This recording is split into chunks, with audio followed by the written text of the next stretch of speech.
Now, a lot of the emphasis and focus in this NBA offseason has been on LeBron and Carmelo and Dwayne Wade and Chris Bosh and their decisions and where they're ultimately going to go. And I understand that. These are some of the biggest stars in the league, and their decisions were ultimately going to impact a lot of other NBA franchises and what they did this offseason. But I think a team that did really well for themselves this offseason is the Washington Wizards, and a team that seems to me to be poised to potentially, anyways, become a real deal legit contender in the Eastern Conference as soon as next season.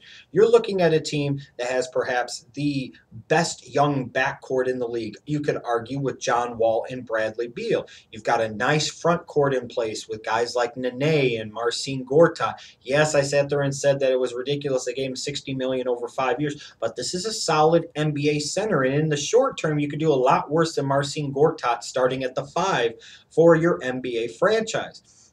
Now I was wondering what the Washington Wizards were going to do in terms of getting better this offseason. And some people will sit there and say them allowing Trevor Ariza to leave via free agency was a mistake because he played very well for them last year, a DN3 type of guy. And to a degree, I might understand that. And to a degree, you might even be somewhat correct.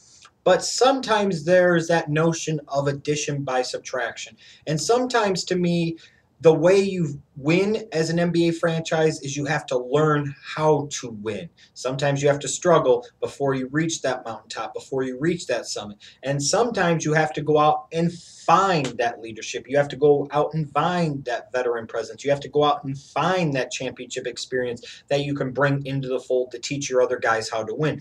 So I absolutely love the move by the Washington Wizards to bring in Paul Pierce via free agency at what seems to be an incredibly reasonable price. Now, sure, the truth isn't quite the truth anymore, and Paul Pierce isn't nearly the same player he was 5 or 6 years ago when he was on those great Boston Celtics teams with Ray Allen and Kevin Garnett and what have you.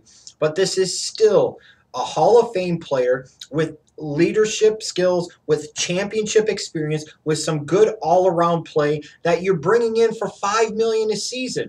Whereas another team gives Trevor Ariza $8 or $9 million a year, you're able to bring in my opinion, a more valuable player for what the Washington Wizards need in a Paul Pierce, and you're not breaking the bank to do so. You're not sitting there and giving him way too much over way too damn many years. You gave him the mid-level exception where after next season, if he decides that he wants to go pursue another big contract, he has a player option, he can get out of that. A very low risk and incredibly high reward move by the Washington Wizards.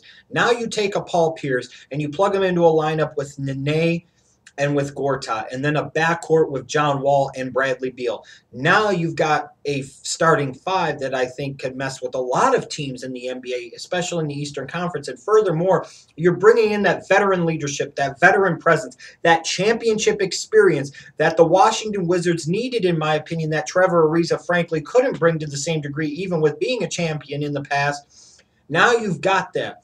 And I think the components and the elements of Paul Pierce in Washington works better than Trevor Ariza in Washington.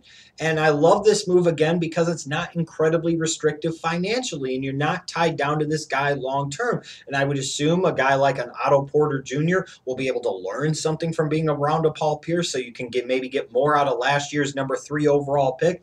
I absolutely love this move for the Washington Wizards. Now you sit there and bring a guy that can hit from the outside. You bring in a guy, again, with leadership, a guy who has proven throughout his career that he has the willingness to take and the ability to make big-time shots and big-time moments and big-time situations that has no choice but to eventually trickle down to the rest of the roster. I thought this is a tremendous move for the Washington Wizards, bringing in a veteran like Paul Pierce for the amount of money that they did.